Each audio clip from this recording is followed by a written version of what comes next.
You can't make this up. So word is, what's already out there? They're in talks for Canelo Alvarez versus Julio Cesar Chavez Jr. at 165 pounds. 165 pounds. The last time Chavez Jr. weighed in under 167 pounds was in 2012, 5 years ago nearly, or nearly 5 years by the time they're talking about fighting. Because remember, Chavez fought Sergio Martinez in September of 2012. They're talking about Canelo versus Chavez Jr. May the 6th of 2017 at 165. Chavez Jr. I'm TstreeT Controversy. This is TstreeT Controversy Live. I cover every single major fight live. Please subscribe. All the links to my social media are right down below in the description box. Okay, here's the thing. Canelo fought Liam Smith at 154 in his last fight for the WBO 154-pound title. Before that, he dropped his WBC 160-pound title that he won from Cotto, or not from Cotto, because Cotto had said, fuck that belt, long story short. He vacated that title after fighting at 155 pounds after Floyd Mayweather, which I guess people call it Canelo weight. So when he fought, who did he fight after Mayweather? He fought Alfredo Angulo. That was at 155 pounds. He fought Erislandy Lara. That was at 155 pounds. Who else did he fight after that? I covered all of his fights. Excuse me. I forgot. Let me look it up real quick. Okay, after Mayweather, he fought Angulo at 155 pounds. Erislandy Lara at 155, James Kirkland at 155, Miguel Cotto at 155, Amir Khan at 155. That's his own weight division. That's 5 fights at 155 pounds. Now, if you don't know how Canelo weight started at the weigh-in of the Alfredo Angulo fight. Go look it up. He could not get that extra, I believe it was a half a pound off, to make 154 pounds. So they paid Alfredo Angulo some extra money, and that's how Canelo weight was born. So his last time weighing in at 154 against Liam Smith, September the 17th, 2016, he weighed in at 154 pounds, but guess what? He was butt-ass naked. So me, using logic and common sense, okay, he dropped that 160-pound title fighting at 155, so he can squeeze back down to 154 and say, well, look, I'm not a real 160-pounder. I just won a 154-pound title. You missed me with the bullshit. So, now, they've been promising us the Canelo-Golovkin fight for a long time. It was supposed to happen when the Liam Smith fight happened, but it didn't, because a verbal agreement didn't go down.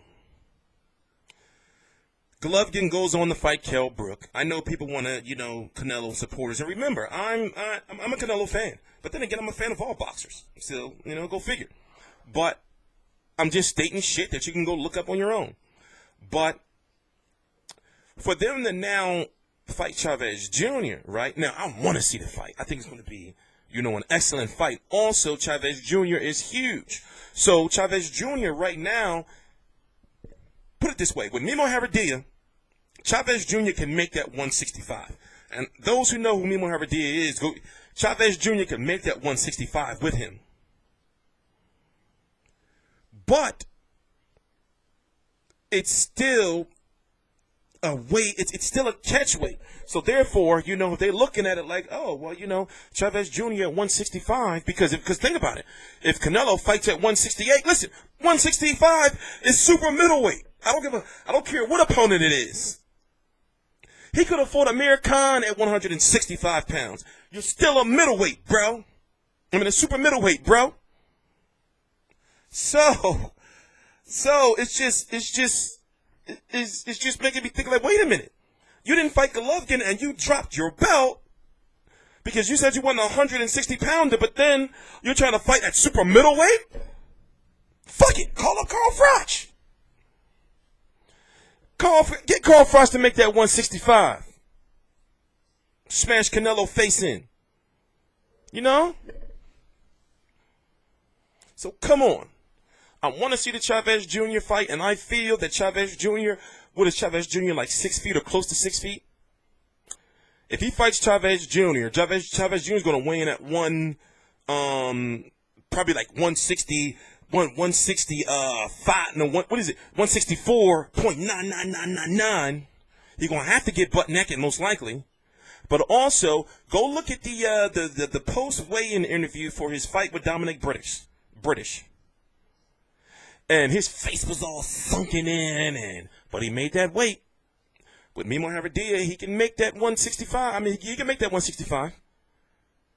But the question, I'm just like, yo, you're going to fight him at super middleweight? When this can easily be Canelo versus Golovkin? You know, it can't be in May because he's already in negotiations to fight Danny Jacobs. And word is that fight is actually going to be announced soon. It's not going to purse, but it's going to be announced soon. So, it has to be Golovkin in September. Whatever happens with the Chavez Jr. fight, it has to be Golovkin. But listen, I understand that Chavez Jr., he be doing some dumbass shit. All right? He be doing some dumbass shit. But understand that Chavez Jr. is closer to 6 feet tall. He's going to weigh in, at whatever he weighs in. And he's going to come into the ring at like damn near 200 pounds. But then Canelo's going to, rehydrate some 20-plus pounds probably. But Chavez Jr., in my opinion, is going to be able to take Canelo's punches. One thing about Chavez Jr. is he will keep coming forward. And you do not underestimate Chavez Jr. if you want. Despite of all the bullshit he does outside the ring, you do not want to be on the ropes against Chavez Jr. You do not want to be in a corner on Chavez Jr. because he will just keep going with those body shots. And one thing about Chavez is he may slow down, but he don't gas out. So with the Fonfara fight, he just couldn't bully Fonfara. Chavez has always been known for bullying the smaller fighters. He couldn't bully Fonfara. Fonfara was right there, and he was eating the shots Chavez was giving to him. Remember, Chavez was going hard to the body on Fonfara. Go back and watch that fight. It's just that Fonfara just was like, yo, you ain't shit. So, if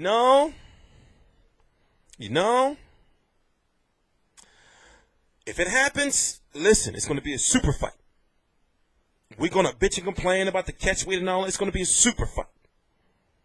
I don't want it to happen, but we also have to look at the fact that, that's a super middleweight. So you can't say, it's not, you're not fighting Golovkin. Also, when it came to Billy Joe Saunders, I interviewed Oscar De La Hoya myself, where he said basically that after the Akavov fight, when Billy Joe Saunders didn't look good, he said they're cutting the offer, whatever they offered Billy Joe Saunders, in half. But he confirmed that they were in negotiations or did negotiate, and the offer was extended to Billy Joe Saunders. But on the other end, Billy Joe Saunders said he wasn't even going to go after Canelo and that he couldn't fight Canelo or fight Golovkin after that performance against Akavov. He said that during a post-fight interview. And basically he said that he was going to fight his two mandatories. So the pickings are really, really slim for Canelo. Now, of course, many are calling for Charlo, but come on. He's not. Come on. I would love to see that fight against either Charlo. More Jamal Charlo. But, remember, Jamal has the WBC, the green belt. But, it's not going to happen. Another good positive thing out of this is Golden Boy and Al Heyman, even though they're involved in the lawsuit, Al Heyman is still the advisor of Chavez Jr. So the fact that it'll be another Heyman fighter working with a Golden Boy fighter, even though there's going to be middlemen involved, there was middlemen involved with Canelo Khan. Remember, Khan is an Al Heyman fighter. Still.